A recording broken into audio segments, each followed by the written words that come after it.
Well, hey everybody, I'm John Ritlin with another end of year show, my 10 most disappointing movies of 2019. That does not mean that I hated these movies. Some of them I did not like that are on this list, but some I really was expecting the world of. I was expecting to really be entertained, and I just kind of found them to be decent to okay to bad in some cases.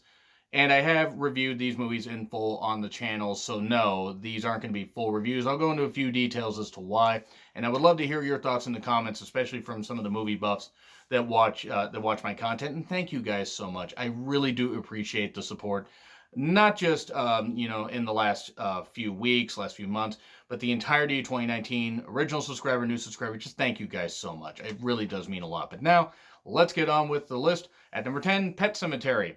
A remake that not too many people asked for, but you know what? If you're going to remake something that was done in the late 80s, and you want to, jazz it up and everything and add more visceral violence and everything and make it darker and spookier and stuff like that and use the source material properly, okay, you can make it work.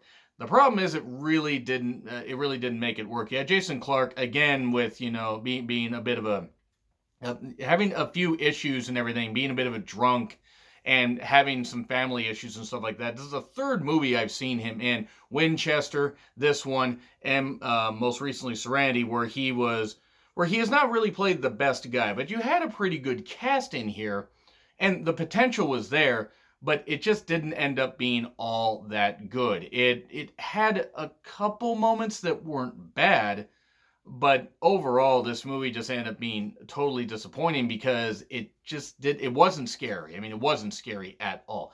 There were a few atmospheric shots. There were a few moments where, holy crap, the special effects were lousy.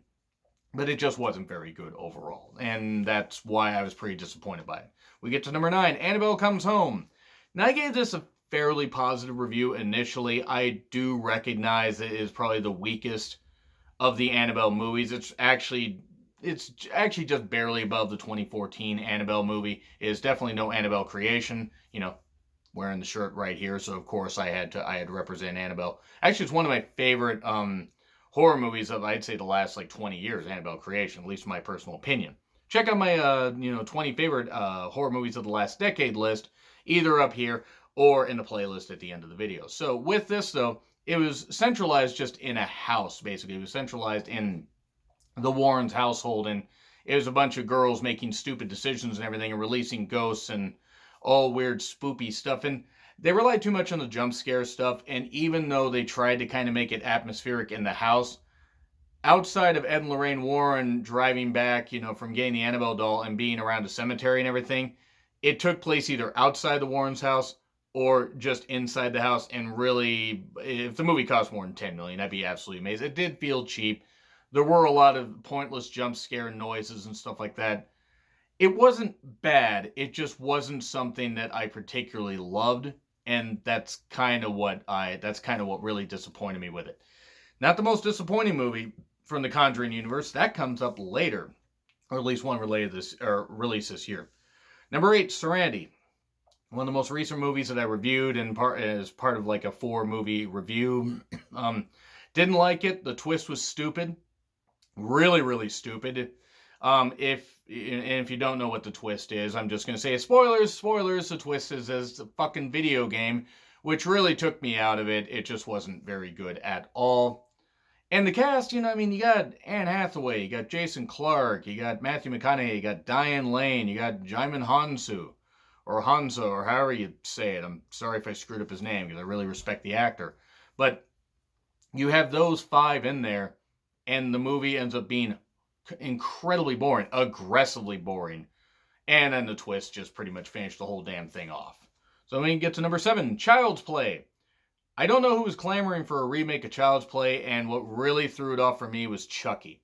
The Chucky doll just wasn't... The Chucky doll wasn't all that fearsome in the other ones, but okay, it's a doll. You wouldn't think that it could be, a killer at all and everything, and then it ends up taking you down. Sure, it was stupid, and the Chucky series is still going on. They're doing a reboot for whatever reason, but okay, I could buy into that. Aubrey Plaza was in this. She was pretty much the best part of it. I love her. I think she's got great comedic timing. And I think she gives great interviews, by the way. It's dark as hell, and I love her for it. But Mark Hamill voicing Chucky, they really didn't give him much to do. And there was a cool scene near the end where it was taking place in like a shopping or in like a store where it kind of got back to the 80s violence and like, the gore and stuff like that and kind of ridiculous stuff. And that was fun. The problem is the rest of the movie wasn't all that fun and it took too long to get to that. And it just felt like it was kind of limping along. For the love of God, do not do a sequel. They're going to probably do a sequel because the movie made a pot full of money, I would imagine, compared to the budget it had. The Child's Play overall, I didn't give it a horrible grade, but I just didn't really like it because outside of a few things, it was just kind of eh. And then we get to number 6, Aladdin. I didn't have high expectations for Aladdin since it was one of my favorite animated movies of all time, but okay. You want to do a live-action remake? They already did one of the Jungle Book. They were doing one of the Lion King. Aladdin came out a couple months before the Lion King, and they had others in the pipeline. Beauty and the Beast, which actually was a pretty good version. Got a lot of flack for, a whole LGBTQ storyline, but oh, God forbid the world's ending. No, it's not actually ending, but some people thought it was because of characters in a freaking movie. But anyway, I digress. Aladdin looked cool. It had a good cast. I actually liked the guy that played Aladdin. I thought he was fine. I didn't really care for Will Smith playing a genie. They did blow up how bad he was. I didn't really care necessarily for the look. But it was what it was. It wasn't a bad version. Naomi Scott was good as Jasmine. The Jafar character was shit. But the movie was just stretched out and it was boring.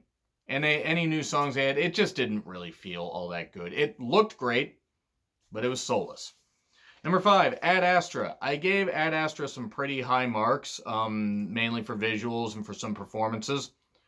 I recognize that the ending stuff with Brad Pitt somehow getting back to Earth was pretty ridiculous. And it was ridiculous, but at least the movie had a good feel to it. Was it exactly great? No, and I can get why people were divided on it. There were some people that hated it. There were some people that commented on my review saying, I'm sorry, but I hated the movie. And that's fine. And there were people that commented on Twitter and said, I'm sorry, I hate the movie. So you don't have to be sorry. It's divisive, and I get why people don't like it. I enjoyed this movie for what it was. I thought it was very visually impressive, and I thought there were some good measured performances in it.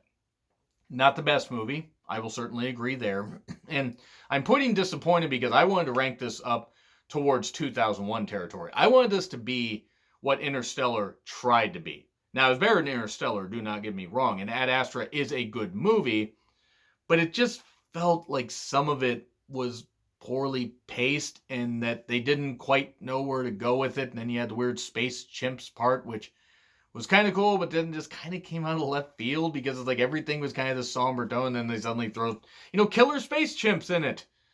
Okay, a bit odd, but the movie wasn't bad. It's kind of enjoyable. But I overall was disappointed because I expected something more. Number 4, Brightburn. It's about a kid that embraces his evil superpowers and starts killing people. Okay. Basically, Superman says, nah, you know what? Fuck it. I'm going to kill you. I'm going to kill you, kill you, kill you. And that's basically what I'm going to do. I liked it. I didn't love it.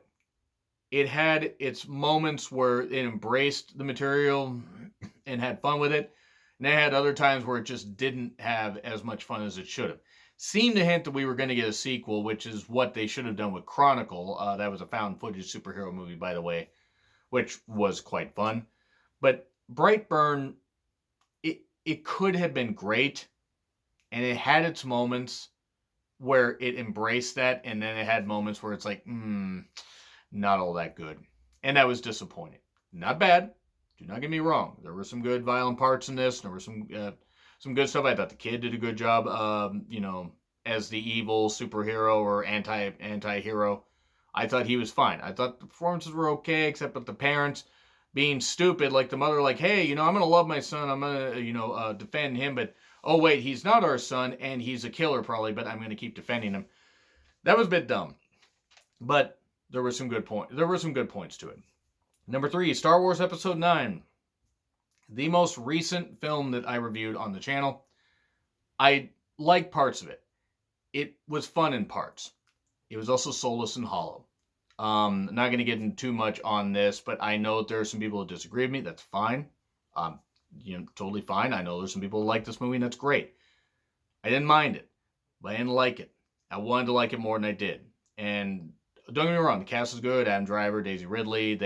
Everything was all out of whack because they had J.J. Abrams bookend the trilogy, and they had Rian Johnson do Last Jedi. And that was a bit of an issue. That's not the cast's fault, but it was what it was. And episode 9, though, bit disappointing. Number 2, Girl on the Third Floor. I did not expect much from this, but I'm thinking CM Punk in a horror movie. This thing's got, a good amount of hype from, promotion or, publishers like, Bloody Disgusting and stuff like that and others. And I can't actually remember if they praised it, but horror movie buff people actually were saying it's pretty good. So myself and the Derbinator watch it. You can check out the review on the playlist later if you'd like. It was disappointing. Horribly disappointing. Should have been way better than it was. Definitely was a bargain basement horror movie when CM Punk is your biggest star. And nothing against Punk. I hope he can get into doing some movies and doing some better horror movies and doing some stuff he actually wants to do. Because he is a horror movie fan. It had points where it wasn't bad. There were some good ideas, but it wasn't implemented well. And also the cast was until the end, was 5 people. And then they just had a bunch of extras and everything at the end and stuff like that. And it wasn't very good. And why did this movie feel like it was about 3 hours when it was about 90 minutes? It was bad. It was just bad stuff. But number 1, and this one hurts. This one fucking hurts. The Curse of La Llorona, which I'm sure I screwed up. I'm sorry. This movie, I was so excited with the trailers, and I love horror movies, and I love the Conjuring universe, and I knew it was going to tie back to it, and I'm like, okay, cool. Let's see how it does it. It was just okay, and that was so disappointing. The atmosphere wasn't bad. There was some good humor to it. There could have been a lot of really good shots that could have led to somewhere. There were some scenes that could have led somewhere, but nope, it just kind of plowed along and just ended. And I'm disappointed by that because it used an urban legend that could have worked, and it didn't. And that's what really disappoints me with this movie. I wanted it to be better. I wanted it to be, scary. It wasn't. I don't think I jumped once in it. And I didn't feel like I wasted my time, don't get me wrong, but I just remember watching this thinking, why isn't this better? Why am I kind of bored by this? And that's why I got to put it up as my most disappointing movie of 2019, even though I kind of liked it. And again, a good amount of the movies here I actually did like. But overall, that was probably my most disappointing movie because I really wanted to like it and it just ended up being average. And that's what I kind of hated. In fact, that's what I really hated about it, is that it was just average to me. But anyway, that's what I have to say. Agree, disagree with what I said. Like, share, subscribe. Twitter handle in the description. I'm John Ritlin. I'll see you soon.